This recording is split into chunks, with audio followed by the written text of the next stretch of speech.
When I was 23, my parents, mum and stepdad, were good friends with this couple who were the entitled mum and a nice dad that had 3 older kids around my brother's ages and 1 younger who was the baby.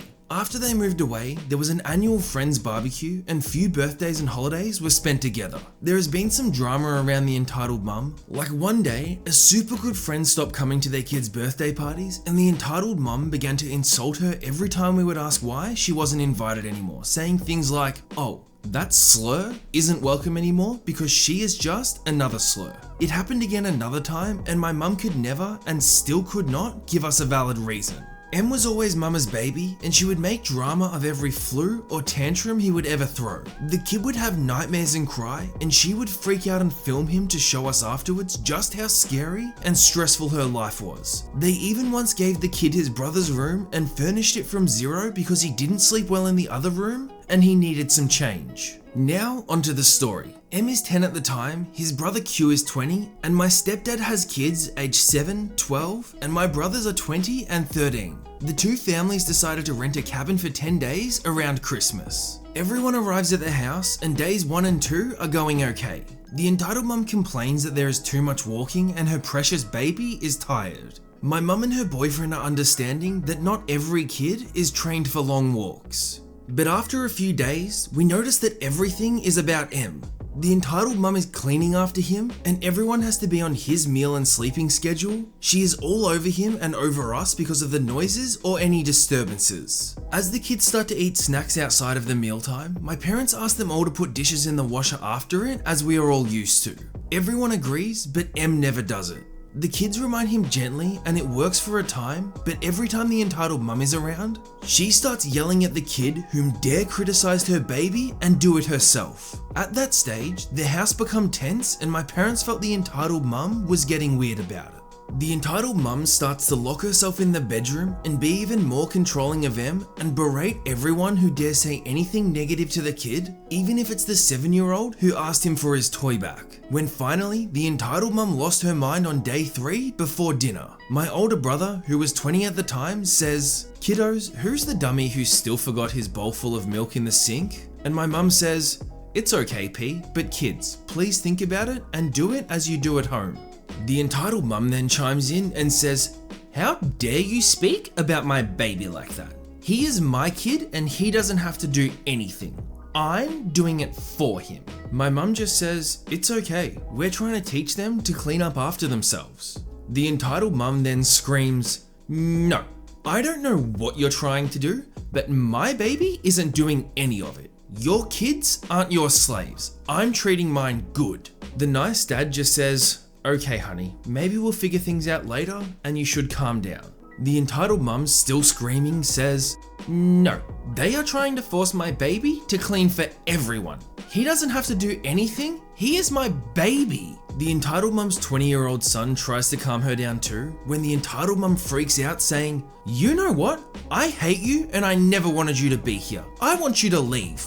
She locked herself in her room, and as her husband tried to make her calm down, she yelled, "I'm taking my baby home and I'm asking for a divorce." She then left alone with the kid and then came back and forced her other kids and husband to leave too, saying a few times to my parents how they were terrible parents and so on. That's the last time we saw her, and I know from the kids that 5 years later, she is still very much with her husband and her mental state isn't great, but mostly she is telling anyone she can that Em is doing terrible at school, while apparently the kid is actually doing fine according to his brothers, and that life as a mother is so stressful and terrible for her.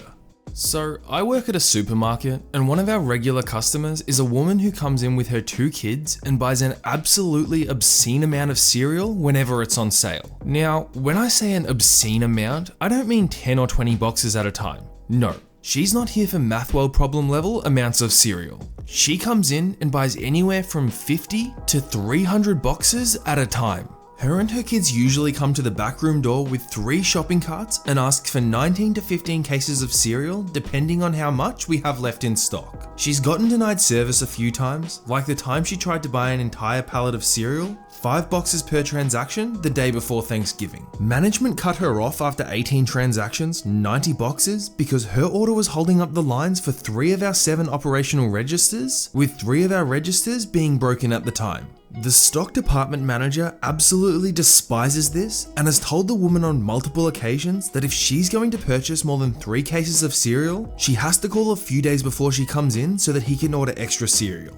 But she always claims that she won't know what she'll need until she comes in and refuses to. This happened to me on a Sunday when I was the only person working in my department. I had just finished emptying the baller when cereal lady poked her head into the storeroom and said, "Hey, could you get me some cereal?" I scanned our sale pallets and she said, "It's on the 2nd level of the scaffolding." The scaffolding she was talking about is the same kind of scaffolding you would see at a wholesale club like Costco, Sam's Club, or BJ's Wholesale. So I told her, "Unfortunately, I can't get that down for you. I'm not authorized to use the equipment that's needed to get that down." She then asked, "Is there anyone on who can get it down for me?" And I responded, "Unfortunately, I'm the only one on at the moment. The full-timer who normally works alongside me on a Sundays has the day off." She sighed and asked, "Could you do it for me just this one time?" And I responded with, "No, I'm not authorized to use the machine needed to get that down." And she says, "Seriously? You can't just do it this one time?" So I told her, "No, I can't do it this one time. I'm not allowed to use the machinery, nor do I know how to use it. If I get caught using that equipment, I won't only lose my job, but I could potentially face legal trouble and steep fines should I damage something or injure myself." She huffed at me and goes, "Fine, I'll just get the front end manager. He'll do it for me." A few minutes later, the front end manager walked into the storeroom with the woman in tow and says, "Hey OP, are you authorized to use the power lift?" To which I responded, "Nope." So he asked, "Is your full-time co-worker here yet?" And I replied, "He's off today and my brother already left for the day. My brother works in the same department as me and is authorized to use the power pallet jacks." The front-end manager turns to the cereal lady and says, "I'm sorry, but that product is unavailable today. There's no one who can get that down." The cereal lady then shrieked and said, "You're a manager and you can't even get that down for me?" And the front-end manager responded with, "I wasn't trained on that equipment because this isn't my department, and therefore I'm not allowed to operate it. You're gonna have to come back tomorrow if you want the cereal." The cereal lady then stormed back to the cereal aisle without another word, and my department manager has since started storing the cereal pallets on the same side as the storage room door so she can't poke her head in and demand 15 cases of cereal without calling a few days in advance. This happened not long after I turned 15 and my mum had tried to send me to military school behind my father's back. We didn't know this yet, but during this time, my mother was having an affair with an old high school ex-boyfriend of hers that she'd somehow reconnected with. She'd claimed she was going out to drink with friends, but she didn't really have any friends, save for a few co-workers that she occasionally went out with. But they didn't really like her at all that much. My dad and I figured maybe she'd finally made some real friends because she actually got a bit nicer and was leaving me alone more. Whenever my mum went out drinking with her co-workers, she always took a cab to head out and then came back in one later so she wouldn't drink and drive. The cab service even knew her by name since she called every week. None of her co-workers really tolerated her enough to be her designated driver, so no one really got suspicious when she was using this routine more frequently to go meet her lover. One night, however, my mum came home absolutely wasted and hobbled her way up to my room. I awoke to her pounding on my locked door at like 4 AM. It honestly sounded like she was punching and kicking it. I opened the door to see her standing there looking disheveled, swaying back and forth and slurring her words. She called me a bad child for not doing what she said anymore and that she wishes that she'd only had girls. I was understandably freaked out and told her to go away. It was about that time that my dad showed up and this happened. The following is again paraphrased as this happened a long time ago. My dad said, "What the hell is going on here in the middle of the night?" My mum replied saying, I was telling this little turd exactly what I think of him for disrespecting me. He's totally out of control." My dad then asked my mum, "How much have you had to drink tonight?" And she said, "None of your effing business. You. And she looked while she was thinking really hard for a second and goes on to say, "You limp piece of fermented waste. I should have married the other guy. He's so much better than you. He treats me like a real woman." My dad, confused, just said, "What other guy?" Mum just then looked like she was gonna hurl and turned to go down the hall and headed towards the upstairs bathroom. But she only managed to make it about halfway before projectile vomiting all over the upstairs hallway. She then fell over face first and passed out. My dad was visibly disgusted. Then he asked me to help get her to the bathroom so he could clean her up. But as we went to lift her, we noticed a smell quickly forming around us. My mother had actually soiled herself while laying in her own vomit. The smell was horrendous, but we still had to carry her to the bathroom. My dad had me get a whole roll of paper towels in a garbage bag, then spent the next 45 minutes cleaning my mother up in the bathtub. He threw her clothes into the washing machine and then my mum to bed. She woke up with a bad hangover the next morning, all the while not remembering anything that she said or did, and was more embarrassed than I'd ever seen her when she found out. It wasn't me or my dad who told her. Nope, it was my sister. We were gonna try and spare her the finer details on what happened, but my sister blabbed the whole thing in front of her while she was nursing a coffee at the kitchen table. My dad took some time off work to call in a carpet service the same day. He had the hallway carpet ripped up and had the floor steam cleaned before new carpet was put down. My mother hid in her room the entire time because she didn't want to be seen, and she stayed clear of me a while, but soon fell back into her usual habits. My dad got suspicious after my mum mentioned the other guy and got the call logs from the phone company for both the house phone and my mum's cell phone. And what he found was enough for him to call a private investigator. My mum was outed as a cheater soon after because she really didn't cover her tracks well at all. And that's when my dad finally said that he wanted a divorce. I wasn't there to see the argument when he called her out, but I was told that it was next level. She went crazy and threw stuff all over the kitchen. Broken dishes were everywhere. And yet, guess who got to clean that up? Also, if anyone is wondering what happened to the guy that my mum was having an affair with, my dad told me that he actually applied for a transfer at his job and skipped town pretty fast. I have no idea where he went or where he is now, and from what I've heard, he didn't ever contact my mum again. So yeah, she threw away her marriage for a short fling that meant nothing. Not that I care, because I'm one of the few people who are actually happy that their parents divorced. So I, a 32-year-old female, have recently begun communicating with my biological father after 14 years of no contact. I have spent years in therapy working on developing healthy boundaries and fiercely protecting them. My biological father's father recently passed and he reached out to me via Messenger as he doesn't have my phone number. We started speaking, but I was clear from the start that my sister wanted no contact or to be spoken about. I made it clear that my mum, sister, and dad, technically stepdad but he raised me and I love him dearly, were off limits. I was also clear that I wasn't looking for him to be my dad and that if he was interested in it, I was open to being adult acquaintances or possibly friends. Fast forward and my sister is pregnant. I didn't tell him as again, it was off limits. That side of the family is very toxic and no one talks directly with one another, but instead there's this weird telephone game where they all talk about each other. My brother-in-law finally told my grandmother and the telephone chain began. So one night my phone starts blowing up at 10 PM. He starts going on about my mum being crazy and that he didn't abandon us, that the annulment that he got was only so he could marry his second wife. Keep in mind, he's now on number 4. The final text was, "What is your sister's new baby's name?" I didn't respond and just let the messages roll in and didn't knee-jerk respond as he was hoping. That is his way he flips out and dumps on people emotionally about his victimhood so you give in. Mind you, he cheated on my mother, physically disciplined all of us, verbally and mentally abused us with mind games and withholding love, or screaming until he got his way was my entire childhood. He also didn't pay his support most months, and if my mum asked, he'd demand a visit and not be kind towards us. We'd come back so upset that it took weeks to calm us down. So, I sat there for a while thinking about what my response would be and decided to call my sister to let her know that he was now aware of her pregnancy and his request. Her and I both agreed that it wasn't any of his business. So I responded and told him that everything he said was a lot to unpack and that I would respond at some point, but not at 10 PM on a Sunday night as I was getting ready for work. I then advised him that my relationship with my sister is held separate from him and would not be telling him the baby names. He went radio silent and I have not heard from him since, and I know that he saw the messages. I am about 90% certain that we are back to no contact as a form of punishment for me. Basically, I wouldn't let him violate my boundaries and he decided that if he couldn't get away with that, then I wasn't worth the effort to speak with. I haven't lost anything in my eyes as his absence brings peace. I see now that trying to end a toxic cycle with someone who is still hell-bent on remaining there isn't ready to have a mature relationship. I honestly didn't believe that there are these kinds of incredibly entitled people who think that stealing a phone from someone to entertain their kid is acceptable behavior. Guess you never believe insane things until they happen to you.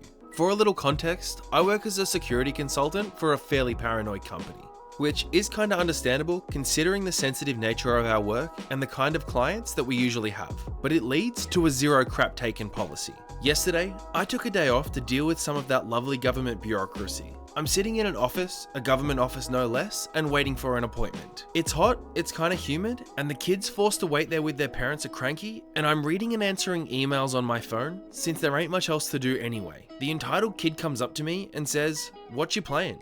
I say to him that I'm not playing and I'm doing my emails. I admit, it may look like playing a game since I'm not the young kind of person who is super fast at typing on a phone keyboard, a skill I really envy the youth of today for. I'm more hunt and peck style. I prefer using a desktop by far. I do need to concentrate to actually hit the right letters, so I don't notice that the entitled kid returns to his mother. The entitled mother appears shortly afterwards, just as I finish my mail. The entitled mum then says, "Come on, let my son play on your phone for a while so he doesn't nag me." I respond to the entitled mum, "Sorry ma'am, this is my work phone and there ain't no games on it. And there really is nothing on it that could remotely be considered fun, as these things are stripped down to the bare bones stuff with zero leeway when it comes to what you put on them." The entitled mum says, "Bollocks, I saw you play. Let him play for a while as we'll be in before you so you'll get your precious phone back soon enough." I reply, "Sorry ma'am, I'm not allowed to give my work phone to anyone."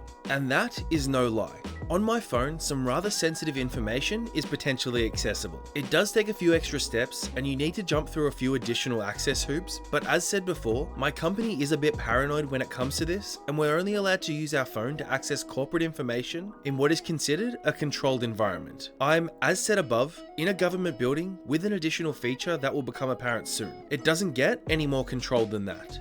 Most of all, I'm not allowed to give my phone to anyone outside the company, and even only a select few people inside of it, and most certainly not in an unlocked and hence usable state. Fortunately, at this point, I'd already closed down the mail container, which needs additional unlocks to access the mail portion, and the entitled mum simply snatches the phone from my hands. I was actually flabbergasted for a moment before I realized what she just did. She has my work phone in her hands, unlocked. In short, I am very close to not having a quiet weekend, and she is very close to having a few very uncomfortable weeks, months or years, depending on how creative our legal department gets. I say to the entitled mum, "Ma'am, please give me back my phone this very moment. My company is very strict with phones, and unless you hand it back to me this very moment, I have to report this to the authorities and report a theft of my phone to my company.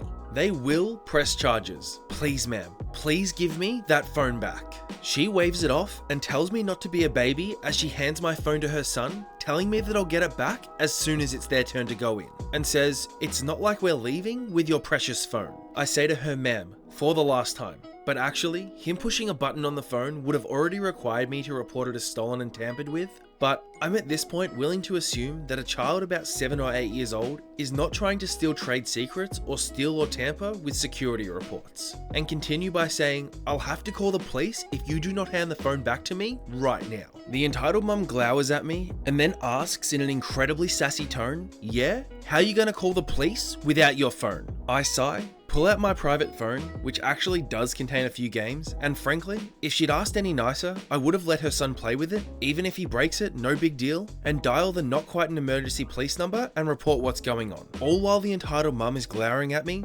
very obviously not believing that I really called the cops for something as trivial as that. Frankly, if I didn't have to, I probably wouldn't have. If that was my private phone in her son's hand, I wouldn't have bothered. Now, since this is a government building and a police station is right inside the same building, it doesn't even take a minute until 2 policemen enter the room, which causes the entitled mum to go pale for just a moment before acting as if it isn't her business at all. I explain it to them and they ask the entitled mum, and she has the audacity to claim that it's her phone and that I want to steal it from her. I say, "That's easy to prove. Lock the phone and let's see who can unlock it." She claims that she forgot the code, but by then, the policemen have a pretty clear idea of what's going on. I unlock the phone to show it's mine, and they ask if I want to press charges. I tell them that I don't want to, but I have to. No later than now I do because there's a police report about it, so I have no choice anymore. And knowing our legal department, they usually get very creative as to what they try and slap on this, which I'm currently not really regretting because as of this writing, I'm on the phone with our internal security who is just as happy as I am to deal with this on a weekend. So this one is a Karen story, an ultra Karen.